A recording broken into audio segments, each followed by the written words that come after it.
Hello विद्यार्थी मित्रांनो, मी शेख अब्दुल गनी. स्वागत आहे माझ्या एच करिअर अकॅडमी या यूट्यूब प्लॅटफॉर्मवरती. मित्रांनो, अत्यंत आनंदाची बातमी की आज पवित्र पोर्टल सुरू करण्याच्या संदर्भामध्ये म्हणजे जी विविध आस्थापना आहेत यांच्यासाठी जे सूचना दिलेल्या आहेत व्यवस्थापनासाठीच्या, ते आपल्यासाठी अत्यंत महत्त्वाचे आहे. जे पवित्र पोर्टल सुरुवात होण्यासाठी मित्रांनो, जरी ही खाजगी आणि शासकीय आस्थापनांसाठी आहेत, ते आपल्याला प्रिफरन्ससाठी नाहीत, हे लक्षात असू द्या. त्यामुळे ही साधारणतः 1 मे ते 31 मेपर्यंत हे वेळ दिलेली आहे पोर्टलवर त्या जाहिराती अपलोड करण्यासाठी. ते काय सूचना आहेत आपण एकदम शॉर्टमध्ये पाहून घेऊया मित्रांनो, ठीक आहे, महत्त्वाच्या क्लॉजमध्ये. ठीक आहे, चला सुरुवात करू. व्यवस्थापनासाठीच्या सूचना. स्थानिक स्वराज्य संस्था, खाजगी शैक्षणिक संस्थाच्या शाळांमधील शिक्षकांची रिक्त पदे भरण्याकरिता पोर्टल जाहिरातीविषयी सूचना दिलेल्या आहेत. महत्त्वाचे घेतो, ठीक आहे. त्याच्यामध्ये काय, शिक्षकाभित बुद्धिमत्ता चाचणी 25 दिनांक 27/5 ते 5/6 परीक्षा घेण्यात आलेली आहे ऑनलाईन. ठीक आहे. त्याच्यानंतर एकूण 2,28,808 ठीक आहे अशा मुलांनी नोंदणी केली होती. त्यापैकी 2,11,308 मुलांनी प्रत्यक्ष चाचणीस उपस्थित होते. या चाचणी उपस्थित उमेदवारांकडून शिक्षक भरतीसाठी आवश्यक असणारी उमेदवाराची स्वप्रमाणपत्रे पूर्ण करण्यासाठी दिनांक 15/12/2025 ते दिनांक 15/1/2026 एवढा कालावधी घेण्यात आला होता. त्यामध्ये 1,70,108 उमेदवारांनी त्यांची स्वप्रमाणपत्रे पूर्ण केलेली आहेत. ठीक आहे. पोर्टलवर नोंद केलेल्या उमेदवारांमधून पात्र उमेदवारांच्या नियुक्तीच्या शिफारशीसाठी संबंधित व्यवस्थापनाकडून पोर्टलवर आरक्षणनिहाय विषयनिहाय रिक्त पदांसाठी माध्यमनिहाय जाहिरात देणे आवश्यक आहे. स्थानिक स्वराज्य संस्था, खाजगी शैक्षणिक संस्थांच्या शाळांमधील शिक्षकांची रिक्त पदे भरण्यासाठी पवित्र पोर्टलवर दिनांक 1 मे 26 ते 31 मे 2026 या कालावधीत जाहिरात नोंद करण्यासाठी सुविधा देण्यात येत आहे. म्हणजे साधारणतः 1 मे ते 31 मे 2026पर्यंतची. ठीक आहे, लक्षात असू द्या 1 महिना. आणि ह्याच्यामध्ये वाढ होऊ शकतो जर त्यांनी ह्या एका महिन्यामध्ये जर जाहिराती दिल्या नाहीत तर. ठीक आहे, म्हणजे प्रत्येक जिल्हा परिषद, महानगरपालिका, नगरपरिषद आणि विविध संस्था ज्या आहेत त्यांनी या एका महिन्यामध्ये बिंदूनावली तपासून पवित्र पोर्टलवर जाहिरात देणं गरजेचं आहे. तरच त्या जाहिराती पोर्टलवर येतात, अन्यथा येत नाही. त्यामुळं ह्याच्यात मे बी वाढ होऊ शकते, वाढेल. कारण का मागच्या सेकंड फेजमध्ये साधारणतः 2.5 महिने जवळपास टॅप दिला होता वाढून. ठीक आहे, चला पुढचा मुद्दा, 3 नंबर मुद्दा. रिक्त पदांच्या जाहिरातीसाठी संबंधित व्यवस्थापनास पवित्र पोर्टलवरील ही वेबसाईट आहे. संकेतस्थळावर नोंदणी करणे आवश्यक आहे. यापूर्वी टेट 22 प्रक्रियेमध्ये समावेश झाला असल्यास तोच युजर ID पासवर्ड आपण लॉग इन करता येईल. म्हणजे ते संस्थासाठी, आपल्यासाठी नाही. आणि सरळ प्रणालीतील युजर ID या पोर्टलमध्ये देखील युजर ID असेल. फॉरगॉट पासवर्ड करून त्यांना ते सूचना दिलेल्या आहेत. Options of reset password using password OTP sent via SMS खाली व्यवस्थापनास सरळ पोर्टल युजर ID नोंद करावा. त्यानंतर मोबाईल क्रमांक नोंद करावा. कॅप्चा प्रोसीड यावर क्लिक केल्यानंतर मोबाईलवर OTP आलेला येईल. हे सर्व संस्थासाठीच, आपल्यासाठी काही कामाचं नाही आहे. ठीक आहे, मी हा मुद्दा घेत नाही आता समोर, कारण का आपल्या महत्त्वाचं काय ते घेतो जास्त कमी वेळेमध्ये.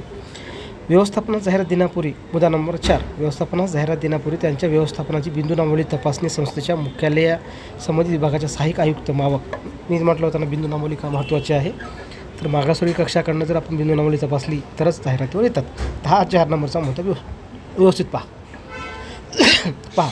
संस्थेच्या मुख्यालय संबंधित विभागाच्या सहाय्यक आयुक्त मावक या विभागीय आयुक्त कार्यालय यांच्याकडून अद्ययावत करून बिंदूनामावली सहाय्यक आयुक्त मावक कक्ष विभागीय आयुक्त कार्यालय यांच्याकडून अद्ययावत करून प्रमाणित केले असणे आवश्यक आहे.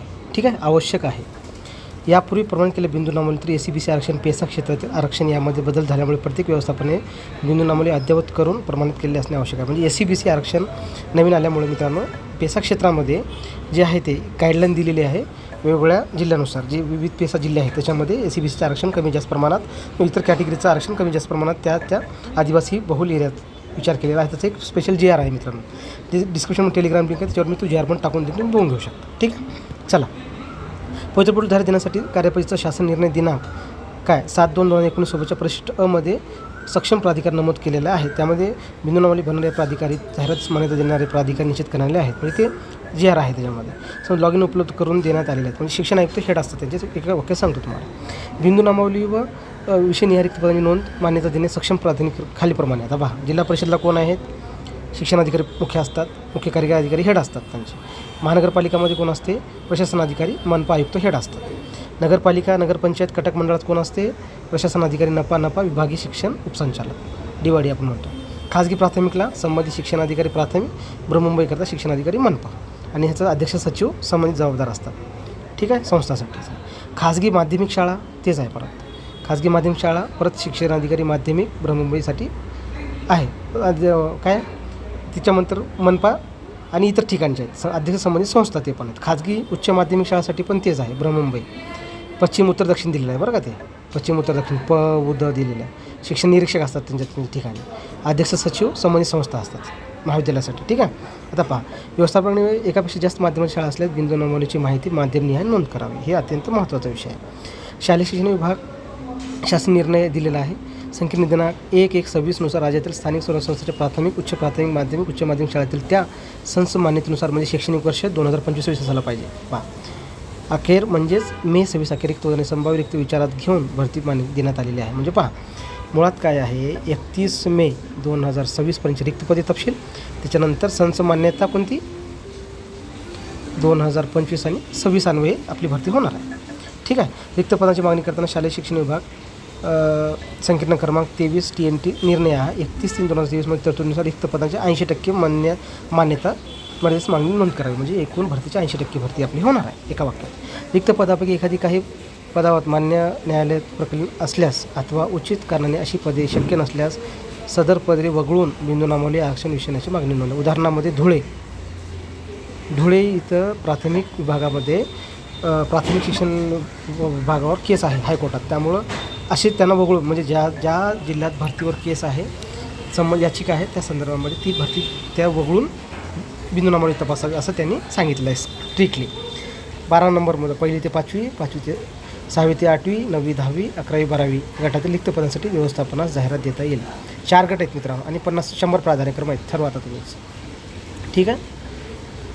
व्यवस्थापनाच्या विषयाची जाहिरात देताना शालेय शिक्षण विभाग शासन निर्णय दिनांक 7/9/19 25/2 12/6 13/10 हे सर्व पवित्र पोर्टलच्या संबंधित जाहीर आहेत. शासन निर्णय 13/10/23 मध्ये तरतुदीनुसार आवश्यक सुविधा देण्यात आलेली आहे. पोर्टल संबंधित आहे. 6वी ते 8वी गटातील भाषा गणित विज्ञान सामाजिक शास्त्र याप्रमाणे अध्यापनाची मागणी करता येईल. सर्व विषयासाठी मागणी करता येईल जे आहे ते. गणित विषयासाठी असल्यास गणित विषय निवडावा. विज्ञान पाहिजे तर विज्ञानासाठी विषय निवडावा. गणित आणि विज्ञान दोन्ही असेल तर एकच शिक्षक पाहिजे असल्यास गणित विज्ञान असा निवडावा. म्हणजे हे संस्थासाठीचं टॅब आहे. समजा जर गणित पाहिजे असेल तुम्हाला गणिताचा शिक्षक पाहिजे तर गणित तुम्ही निवडू शकता. विज्ञानाचं फक्त पाहिजे गणिताचं नाही तर विज्ञान निवडू शकता. दोन्ही विषयासाठी पाहिजे एकच शिक्षक तर दोघांसाठी एकच निवडू शकतो आपण. ठीक आहे. ई मुद्दा हा अत्यंत महत्त्वाचा आहे जे आम्ही परिषदेला गेलो होतो. मागच्या व्हिडिओमध्ये टाकलं होतं तुम्ही त्याच्यात डिटेल त्यांनी दिलेलं आहे. आता बघून काय शासन निर्णय 15/3/2024 संच मान्यता आहे. जो संच मान्यता जो GR आहे त्या दिलेल्या निकषानुसार कला व कार्यानुभव ही पदे मंजूर व रिक्त असलेली पदे भरण्यासाठी विशेष शिक्षक स्पेशल शिक्षक अंतर्गत नोंद करण्याची सुविधा देण्यात आलेली आहे. म्हणजे सांगायचं तात्पर्य असं आहे की विशेष स्पेशल टीचर जे आहे त्याच्यामध्ये कला आणि कार्यानुभवची पण यावेळेस पहिल्या फेजमध्ये जाहिराती येतात. ते तुम्हाला सांगितलं होतं मागच्या वेळेस. ठीक आहे. फर्स्ट फेज जाहिराती फर्स्ट फेजमध्ये हे कला आणि कार्यानुभवच्या जागा येतील जी जिल्हा परिषद मी महाराष्ट्राच्या परिषदेमध्ये 2-3 दिवस अगोदर जे तुम्हाला सांगितलं ते आहे त्यामुळे काळजी करण्याचं कारण आहे. मुद्दा क्रमांक 16 पहा. 9वी ते 10वी गटातील भाषा विषय गणित विज्ञान त्याच्यानंतर सामाजिक शास्त्र इतिहास भूगोल शारीरिक शिक्षण संरक्षणशास्त्र याप्रमाणे विषयासाठी मागणी करता येईल. जागे संदर्भात आहे. फक्त गणित विषयासाठी शिक्षक पाहिजे असेल गणित निवडावा. परत दिलेलं आहे. विज्ञानसाठी विज्ञान निवडा. दोन्हीसाठी असेल तर दोन्ही निवडावा. ठीक आहे. असं त्याने दिलेलं आहे. इतिहास भूगोल इत्यादी समाजशास्त्राचे सर्व विषय शिकवण्यासाठी एकच शिक्षक पाहिजे असल्यास समाजशास्त्र विषय निवडावा. म्हणजे इथे शिक्षकाची संख्या कमी होईल आपोआप. फक्त इतिहास विषय असेल तर इतिहास हा विषय निवडावा. भूगोल असेल तर भूगोल हा विषय निवडावा. शासन निर्णय 15/3 संच मान्यता दिलेला आहे. दिला शारीरिक शिक्षण मंजूर रिक्त असल्यामध्ये शारीरिक शिक्षण विषय निवडावा. 11वी 12वी या विषयातील उच्च प्राथमिक माध्यमिक कनिष्ठ महाविद्यालय संच मान्यता मंजूर पदापैकी रिक्त असलेल्या पदासाठी मागणी नोंद करता येईल. म्हणजे मित्रांनो शारीरिक शिक्षण मंजूर काय ठीक आहे आणि रिक्त पदातील शारीरिक शिक्षण हा विषय निवडावा असं त्यांनी दिलेलं आहे. त्याच्यामध्ये काय आहे 11वी 12वी उच्च माध्यमिक पदापैकी रिक्त असल्या नोंदणी करता येईल हे पण सांगितलं आहे. महत्त्वाचा मुद्दा काय पाहता इथं अर्धवेळ व 2 विषयातील कारभारामुळे पूर्णवेळ मंजूर असलेली रिक्त पदे नोंद करण्याची सुविधा उपलब्ध करून देण्यात आलेली आहे. त्यानुसार अशा मंजूर आणि रिक्त असणाऱ्या पदांची नोंद करावी. पहा अर्धवेळ आणि 2 विषयासाठी कार्यभारामुळे पूर्णवेळ मंजूर असलेली रिक्त पदे नोंद करायचं आहे. अर्धवेळ ठीक आहे. त्यानंतर पहा 19 जाहिरातीसाठी बिंदू नामावलीची माहिती भरल्यानंतर तपासून मान्य केल्यानंतरच विषयाचा गट माहितीची नोंद करता येते. त्यानंतर विषयाची माहिती तपासून केल्यानंतर जाहिरात देता येईल. किती महत्त्वाचा मुद्दा आहे. परत ते सांगत होतो. बिंदू नामावली तपासणी झाली मान्य झाली तरच ते पोर्टलवर जाहिरात देता येईल, मान्य केल्यानंतरच, अन्यथा जाहिरात देता येणार नाही. परत हे सांगतो तुम्ही. 19 नंबर मुद्दा आवर्जून पहा. जाहिरात जनरेशनसाठी बिंदूनामा लिहाविषयी दोन्ही प्रकारची माहिती संबंधित सक्षम प्राधिकारी यांच्याकडून मान्य करून घेणे आवश्यक आहे. ठीक आहे, मान्य करून घेणे आवश्यक आहे. बिंदूनामावली विषयी दोन्ही प्रकारची माहिती म्हणजे शिक्षणाधिकारी जे संबंधित अधिकारी आहेत त्यांच्याकडून. जाहिरात जनरेट करण्याची सुविधा ही माहिती भरणाऱ्या प्राधिकारी यांच्या लॉगिनवर उपलब्ध आहे, म्हणजे शिक्षणाधिकाऱ्यांच्या ह्याच्या लॉगिनवर असतात. पोर्टल जाहिरात जनरेट झाल्यानंतर शासन निर्णय 17/2/19 मधील त्यानुसार वर्तमानपत्रामध्ये जाहिरात द्यावी, म्हणजे फायनल झाल्यानंतर पेपरमध्ये जाहिरात द्यावी लागते मित्रांनो. ठीक आहे, जाहिरात तयार करण्यासाठी टेट 22 पोर्टलवर जाहिरात बसलेले युजर मॅन्युअल फ्लो चार्टनुसार कार्य करावे. पहा 24 नंबर.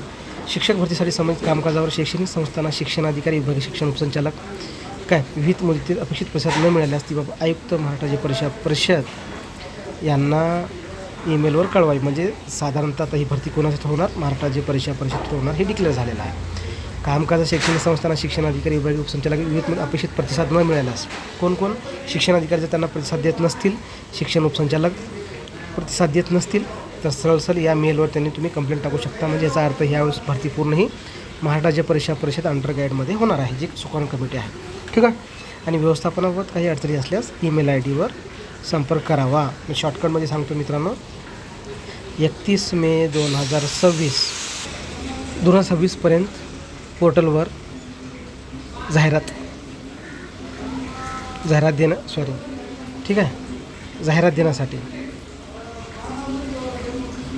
देण्यासाठी वेळ वाढू शकते. ठीक आहे. दुसरा मुद्दा मित्रांनो अत्यंत महत्त्वाचा असा की परत ते वाढू शकते. मागच्या वेळेस सेकंड फेजला 2.5 महिने दिलेले आहेत, परंतु हे वेळेत मुदतीत जर हे सर्व कंप्लीट करत असेल तर आपल्याला स्वतःला शिक्षण अधिकाऱ्याकडे जावे लागेल. महानगरपालिकेत नगरपरिषद जाऊन लवकरात लवकर बिंदूनामावली तपासून घ्यावं लागेल. त्यासाठी बिंदूनामावली तपासणी जी आहे ते लवकर करून घेण्यासाठी विनंती करावं लागेल, तरच जाहिराती येतील. अन्यथा खूप अवघड परिस्थिती होईल मित्रांनो. त्यामुळं जागा जास्त येतील, तर जागा जास्त येण्यासाठीच आपण प्रयत्न केला पाहिजे. तर 100% जागा येतील मित्रांनो, काळजी करण्याचं काही कारण नाही. एक टप्पा आता क्लिअर होत आहे. त्यामुळं असं काही नवीन असं अपडेट असेल तर या चॅनलवर मी देण्याचा प्रयत्न करेन. एकदा नवीन असेल तर चॅनल सबस्क्राईब करा. जास्तीत जास्त मित्रांनो ती माहिती शेअर करा. धन्यवाद.